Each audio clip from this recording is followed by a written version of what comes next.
What else is new? Shall we do What to Expect When You're Expecting? Yes. Okay, so What to Expect When You're Expecting is yet another Hollywood movie about, pregnancy. Gosh, it's terribly funny. So it is either inspired or suggested by one of those, they say at the beginning, not based on, but sniffed by the bestseller. It was by Heidi Murkoff. There was a book, called What to Expect When You're Expecting. Was there? It was, yes. That many people who have have gone through pregnancy, have read What to Expect When You're Expecting. Yes, why did you never do? I've never heard of it. I've heard of the movie, but I didn't know of the book. Yes, but it was a set text, I think. Anyway, but you can go to antenatal classes. They'll tell you what to. I know you can go to antenatal classes. Thank you very much. Is this like an antenatal class? It's a book about what to expect when you're expecting. Well, just go to a class. You don't need a book. Well, I suppose you could get a book. Yeah. Okay. Fine. You can do. You can be as involved as one wishes to be. Yes. Simon, how involved did you go? Did you go to all the? Did you go to NCT classes? Yes. Great. Were you very hands-on and involved? Well, it was all. Yes. Well, kind of. Good.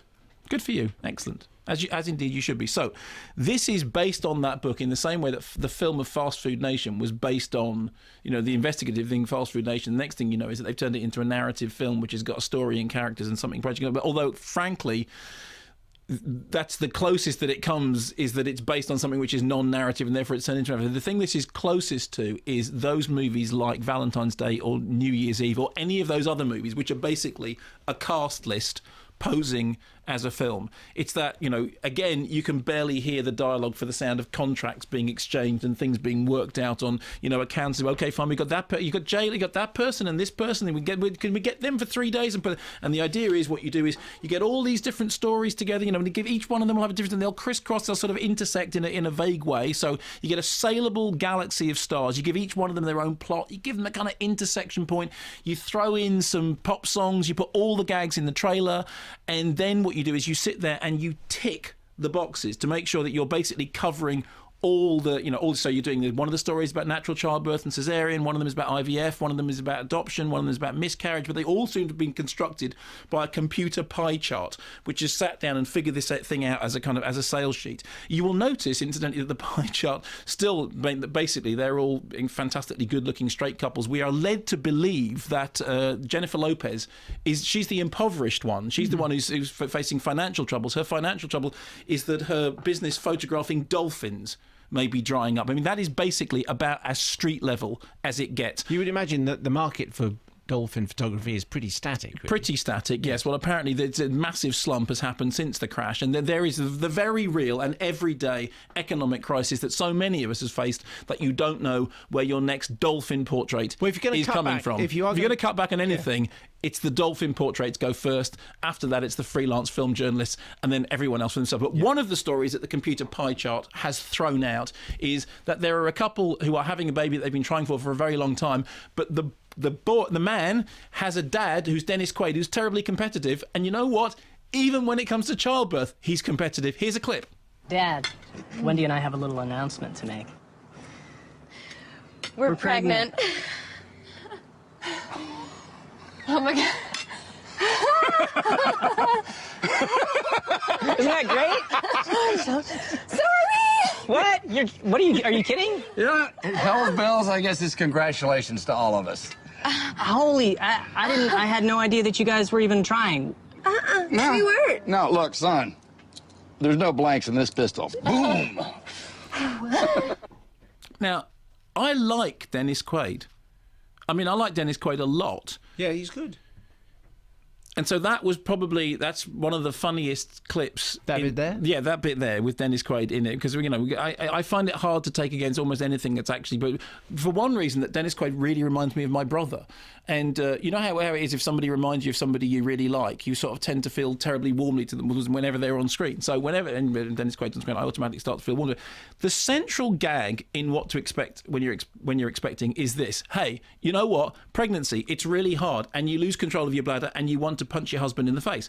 And you go, okay, fine. The thing is, there's a bit in the trailer in which one of the characters says, everyone's pregnancy is great, yeah, but I'm calling it. Pregnancy sucks. And you go, yes, But we know that, and one of the reasons that we know it is because there have already been a stream of movies doing exactly that and doing exactly that gag, right down to the point that at one moment in the trailer when she says, "I'm really sorry, Care Bear, but all I want to do is punch you in the face," you think, hang on, that is a line from another film that I saw 10 years... Isn't that a line from 9 Months?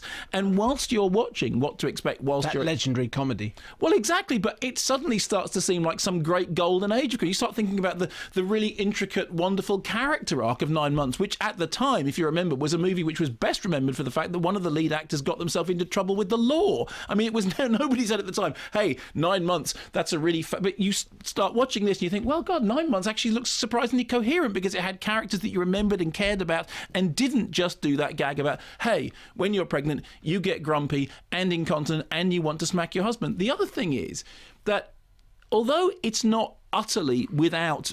It's not utterly without charm. I mean, it's generally completely inoffensive. It's directed by Kirk Jones, who made Waking Ned, and does at least know vaguely how to time a joke, which is more than can be said for the people behind Valentine's Day and New Year's Eve, which were just vomit-inducingly horrible. There is, however, one line in it, which I'm not going to repeat, which was... to my mind, a really offensive line about a kid in which they use a term that... And it's weird because in this completely innocuous, completely anodyne, completely boring, completely sterile, completely unconvincing, utterly formulaic, put-together computer pie chart churned out by a machine, there is one moment in it when you suddenly go, did they really just say that line out loud, and did not the computer go, hang on, no, that's not the right line for this movie? It's because the last place you want anything vaguely offensive is in a movie as completely innocuous and, and uninteresting and unspiky as this. The other thing is that all the way through, it's playing on that, hey, look, you all know this, you've all been there, you all know this, yes, hey, and isn't it funny, and there's the dads group and the dads, well, all the best jokes in the all the jokes are in the trailer. And all the way through, you know that it's trying to sort of remind you of something that, you remember yourself fondly. But it's like that thing, it's the best way of summing it up. It's like if you have a young kid, a baby, and the baby does a poop in its nappy, and you're very proud and it's charming, but you don't really want to show it to anyone else. No. But it's the same thing with the movie. It's playing it is basically a nappy full of poo. You know what? Just bin it.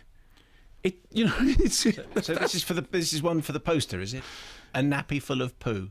Yeah. Mark Kermode. And that's what it's playing upon, that same, that it's wanting you to go, oh, look, it's pooed. And you go, yeah, moving on. Right. That's really not going to go down very well then, is it? Well, people who've seen the trailer want to go, oh yeah, I know that, yeah, and your thing, and yes, and you want to punch the husband. You go, I tell you what, if you have any inclination to see this, get 9 Months out on DVD. It's funnier, and it's got it's more coherent. And I say that even as I say those words out loud, 9 Months is more coherent. I know how foolish that sounds. It does sound pretty foolish.